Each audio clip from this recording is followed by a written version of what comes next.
what's up guys? My name is Zach and today I am driving a 1986 Buick Somerset. Up front is a 2.5 liter inline 4 and down below is a 3-speed automatic transmission. Now I am super excited to be driving this Buick Somerset because this is a pretty rare car. I hadn't heard of the Somerset before the making of this video because they only used this name for 1985, 1986, and 1987. So GM didn't stick with it for too long and it went away. This is also a one-owner vehicle, purchased brand new in 1986, and it is a very, very clean example, so I'm excited to share all of it with you here today. But if you would like to submit your own vehicle, you can head on over to my website, zackpradel.com/submit.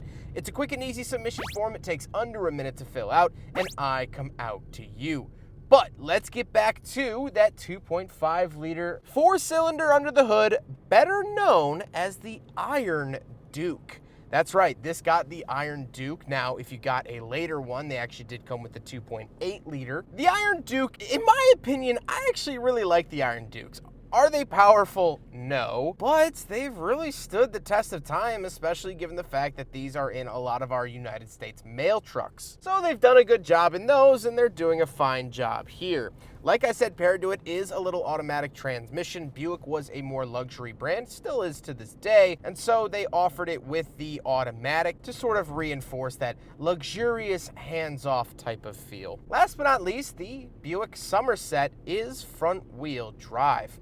So how does it feel to drive the Somerset? Well, it's nice, contained, and simple. Throttle isn't very responsive, but visibility is good, steering is nice and light, and the ride quality is satisfactory for the era. It's not quite riding on a cloud, but it's not far off. Especially for a smaller vehicle like this, it's very nice to see. With that stuff out of the way, let's talk about the interior because right in front of me, I have digital gauges. And if there's anything that gets me up in the morning, it's a nice set of digital gauges. We have the fuel, speed, and tachometer. However, down below, I do have a trip odometer with a very, very tiny Buick badge.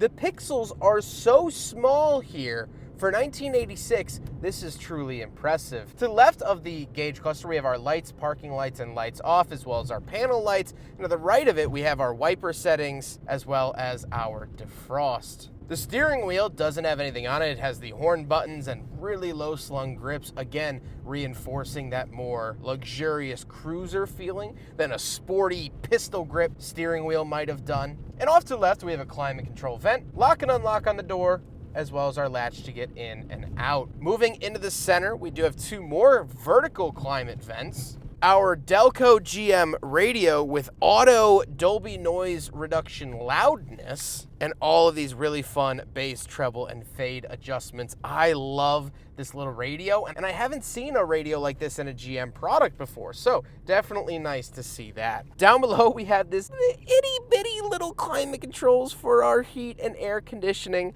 as well as a similarly small auto-reversing cassette player. We do have an ashtray and cigarette lighter, the shifter, and then this is where we'll actually find our window switches for the Buick Somerset. So really cool to see that down below. We do have a handbrake and center console, but we don't get any cup holders here in the Buick Somerset, so unfortunately, yet very predictably, it fails the big friggin' bottle test. Now, the seats are incredibly comfortable and incredibly plush. They are easing my back pain away today, and that's what Buick set out to do. I've said it a million times, I'll say it a million more. GM was the pinnacle of comfortable seating back in the 1980s and 1990s, and the Somerset is absolutely no exception. However, speaking of seats, we do have back seats, so let's go do a back seat review. All right. In the back of the Buick Somerset, getting in is not the greatest thing in the world, but once you are in, it's actually nice and comfy back here. That was a big plus of these N-body vehicles, is that they actually were pretty comfortable in the back, even though they were coupes. So don't count them out just because they have two doors. I know I always do in my head, but honestly, it's not bad at all. I get a little armrest I guess that's really the only amenity I get, but I'm in the back of a Buick Somerset. When was the last time someone said that? Pretty cool. Let's take a quick look at the trunk, and then we'll talk about the looks. All right, on the back of the Somerset, circle key for the trunk. Pop it up like that, and tons of space. One of the big things that I love about these older GM cars is that they had tons of trunk space, and the Somerset is no different. There you go. You could fit tons of stuff back there, which is really cool to see. And like I said, most GM cars were this way in this era, so cool to see that continued with the Somerset. Now we gotta talk about the looks, and this is finished in a gorgeous sage green that I absolutely adore. I think it's a wonderful, wonderful paint color here for the Buick Somerset. And it does kind of look like a nice glass of champagne on a summer's eve. I also like the look of the end body, which this platform is based off of, also the Oldsmobile Cutlass Calais. I sort of like the older aesthetic for the 1980s, that sort of hard arching rear window and back. I think it looks good, and it's definitely something to look at, so just feast your eyes on this beautiful, beautiful, well-preserved 1986 Buick Somerset. With all of that being said, let's get on to my final thoughts. What do I think driving a Buick Somerset? Well, it's been an incredibly cool experience to drive something and learn about a car that, well, I didn't know existed previously. I think this is a really good looking car. It drives well. People don't like the Iron Duke sometimes, but I personally do, so no complaints there. But let's talk about the Somerset name. Well, first of all, it's a great name, but why did they only use it for a few years?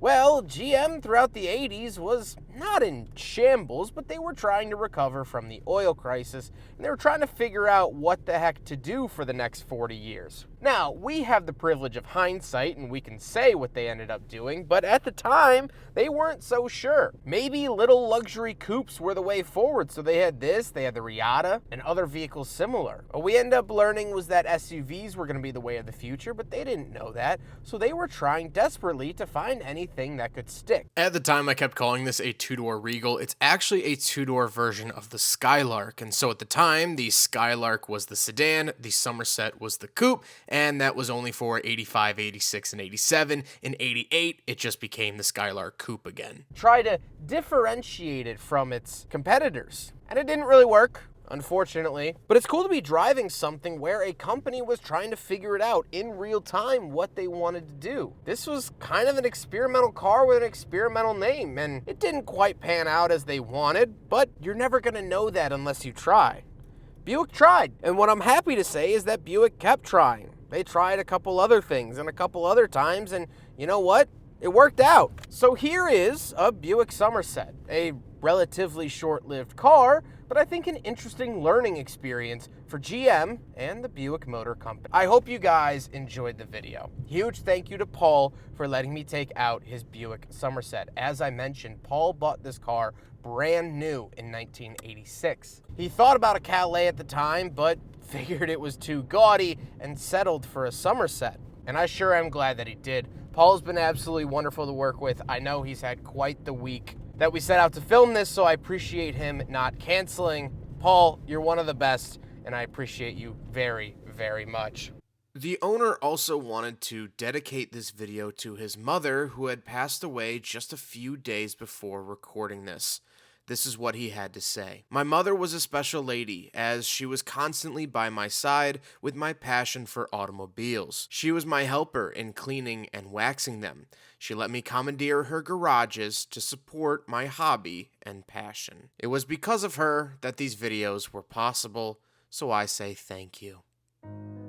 But I appreciate you guys watching the video. Don't forget to rate the video, comment on the video, and subscribe if you really liked it. Take care, guys.